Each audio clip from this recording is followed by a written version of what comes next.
ನಮಸ್ಕಾರ.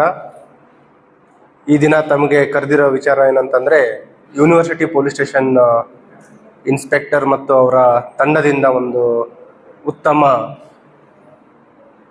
Crime detection ಕಾರ್ಯ ಆಗಿದೆ. ಅದರಲ್ಲಿ ವಿಶೇಷವಾಗಿ ರಾತ್ರಿ ಕನ್ನ ಕಳುವಾಗ್ತಾ ಇದ್ವು, ನೈಟ್ HBT ಅಂತೀವಿ, ಅಂಥದ್ರಲ್ಲಿ ಯಾವುದೋ ಒಂದು ರಿಮೋಟ್ ಲೀಡ್ ಸಿಕ್ಕಿತ್ತು. ಒಂದು ವೆರಿ ರಿಮೋಟ್ ಲೀಡ್ ಅಂತಂದರೆ ತುಂಬ ಪತ್ತೆ ಮಾಡಲಿಕ್ಕೆ ಅಷ್ಟೊಂದು ಪೂರಕವಾದ ಸಾಕ್ಷಿ ಇಲ್ಲ.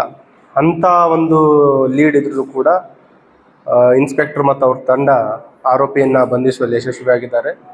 ಇದರಲ್ಲಿ ಒಬ್ಬ ಆರೋಪಿಯನ್ನು ಮನೆಗಳತನ ಮಾಡುವಂತಹ ಆರೋಪಿಯನ್ನು ಬಂಧಿಸಿ 3 ರಾತ್ರಿ ಮನೆಗಳತನ ಪ್ರಕರಣಗಳನ್ನು ಭೇದಿಸಿದ್ದಾರೆ. ಅದರಲ್ಲಿ ವಿಶೇಷವಾಗಿ ಆರೋಪಿ ಕಳ್ಳತನ ಮಾಡಿದ್ದ around 100 gram gold, 200 gram silver ಮತ್ತು ಕೃತ್ಯಕ್ಕೆ ಬಳಸ್ತಾ ಇದ್ದ ಅವನು ವೆಹಿಕಲ್, ಬಜಾಜ್ ಪ್ಲಾಟಿನಮ್ ಬೈಕನ್ನು ಬಳಸ್ತಾ ಇದ್ದ. ಆ ವೆಹಿಕಲನ್ನು ಕೂಡ ಅವರು ಜಪ್ತಿ ಮಾಡುವಲ್ಲಿ ಯಶಸ್ವಿಯಾಗಿದ್ದಾರೆ. ಇದರಲ್ಲಿ ಎಲ್ಲರ ಗಮನಕ್ಕೆ ತರೋದೇನಂತಂದರೆ, ಈ ಮಿನಿಮಮ್ ಸೇಫ್ಟಿ ಫೀಚರ್ಸ್, ಸೆಕ್ಯೂರಿಟಿ ಮನೆಗಳ ಸುರಕ್ಷತೆಗಾಗಿ ತೆಗೆದುಕೊಳ್ಬೇಕು ಅಂತ ನಾವು ಸುಮಾರು ಸಲ ಹೇಳ್ತಾ ಇದ್ದೀವಿ. CCTV ಕ್ಯಾಮ್ರಾಗಳ ಅಳವಡಿಸ್ಕೊಳ್ಳೋದು, ಬರ್ಗ್ಲರಿ ಅಲಾರ್ಮ್ ಅಳವಡಿಸ್ಕೊಳ್ಳೋದು, ಇನ್ನೂ ಜಾಸ್ತಿ ಅವಕಾಶ ಇದ್ದರೆ ನಿಮಗೆ ಮೋಷನ್ ಡಿಟೆಕ್ಟರ್ ಬಂದಿದೆ. ಈಗ CCTVಗಳಲ್ಲಿಯೂ ಕೂಡ ನಿಮಗೆ ಜಿಯೋ ಫೆನ್ಸಿಂಗ್ ಎಲ್ಲ ಬಂದಿದೆ. ನೀವು ಮೊಬೈಲಲ್ಲಿನೇ ಕೂಡ ನೀವು IP ಕ್ಯಾಮ್ರಾಸ್ ಇದ್ದಾವೆ. ಮತ್ತು ಜಿಯೋ ಫೆನ್ಸಿಂಗ್ ಅಂತಂದರೆ ಯಾರಾದರೂ ಮೂವ್ಮೆಂಟ್ ಆದರೂ ಕೂಡ ಅದ್ರ ಬಗ್ಗೆಯೂ ಕೂಡ ನೀವು ಅಲರ್ಟ್ ಬರುತ್ತೆ ತಮಗೆ. 25,000, 30,000, 50,000 ಬರುತ್ತೆ.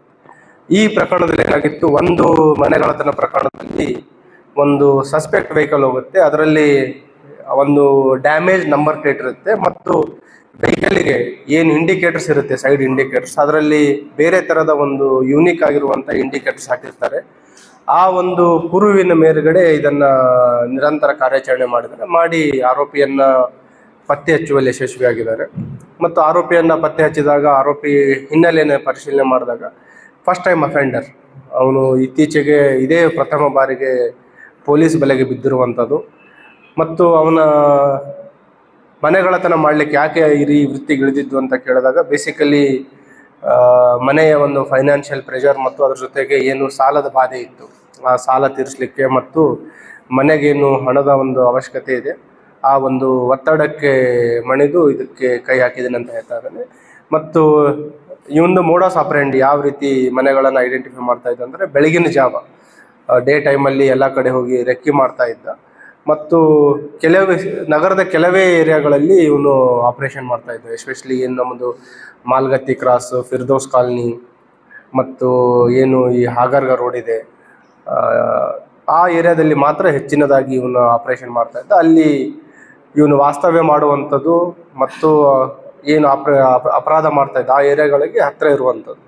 ಸೊ ಡೇ ಟೈಮಲ್ಲಿ ರೆಕ್ಕಿ ಮಾಡ್ತಾ ಇದ್ದ. ಮತ್ತು ಬೆಳಗಿನ ಜಾವ, ರಾತ್ರಿ ಅರ್ಲಿ ಮಾರ್ನಿಂಗ್ ಏನಂತೀವಿ, ಬೆಳಗಿನ ಜಾವ ಅರೌಂಡ್ 3 to 4:30 ಆ ಟೈಮಲ್ಲಿ ಅಪರಾಧವನ್ನು ಮಾಡ್ತಾ ಇದ್ದ. ಮತ್ತು ಬೆಳಗ್ಗೆ 4:35ಗೆ ಮತ್ತೆ ಅವನದೇನು ದಿನನಿತ್ಯ ಚಟುವಟಿಕೆ ಇತ್ತು ಅದಕ್ಕೆ ಹೋಗ್ತಾ ಇದ್ದ.